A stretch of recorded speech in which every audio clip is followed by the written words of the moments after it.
મારા ચેનલમાં સ્વાગત. તો આજે હું તમને એવી એક્ઝામ છે તમે પાર્ટ 6 અને 8માં તમે આપી શકો છો. તમે સ્કૂલે હોઈ શકે તો અમારી સ્કૂલે 4 પરીક્ષા બધાના આપે છે, આપે વાલીના હા પાલે એ જ આપે છે. તો ચલો, આ છે ધોરણ 6 પીએસસી. અને આપણે એ રીતે અમે છઠ્ઠું નથી ભણતા, અમે પાછું ભણતા હોય તો 5મું કે 8મું. તો 5મા માટે CET તમે એક્ઝામ આપી શકો છો. અને ધોરણ 8માં NMS જ્ઞાનશાસ્ત્રના તમે એ 2 પરીક્ષા આપો છો. ધોરણ 8માં 2 પરીક્ષા, 5 અને 6માં એક પરીક્ષા છે.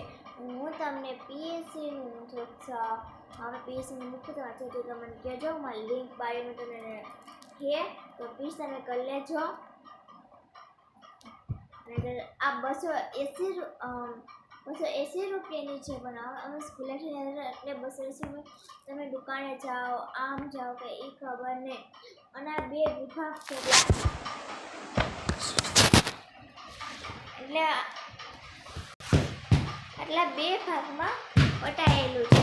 વિભાગ A એટલે ગણિત અને વિજ્ઞાન, અને વિભાગ 2 એટલે ભાષા અને સામાન્ય જ્ઞાન. ચલો, આ તમને 120 મિનિટમાં તમે એક્ઝામ આપે એટલે 60 મિનિટ 1 કલાકમાં હોય છે. એટલે 2 તમે કલાક આરામથી પેપર ભરી શકો છો. અને આમાં ગણિત પૂછવું એટલે આ વખતે વૈદિક એટલે વિજ્ઞાન, ગણિત વિજ્ઞાન, ભાષા એટલે સામાન્ય જ્ઞાન, વ્યાકરણ સામાન્ય જ્ઞાન, ઇંગ્લિશ ભાષા સામાન્ય એટલે શું?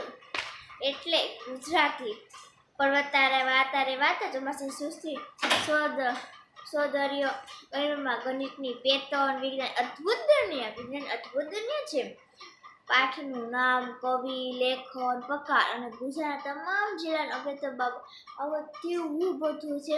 અને એપ્લિકેશન અને હિન્દીમાં વર્ણપ્રિઝન જેવું બધું આમાં તમને આપી શકે છે.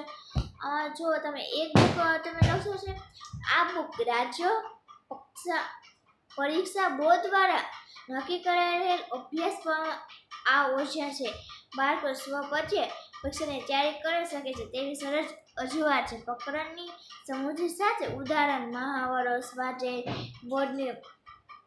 બોર્ડની પરીક્ષાનું અત્યાર સુધી પૂછાયેલા તમામ પ્રશ્નોનો સમયબંધ પ્રકાર સમાવેશ છે.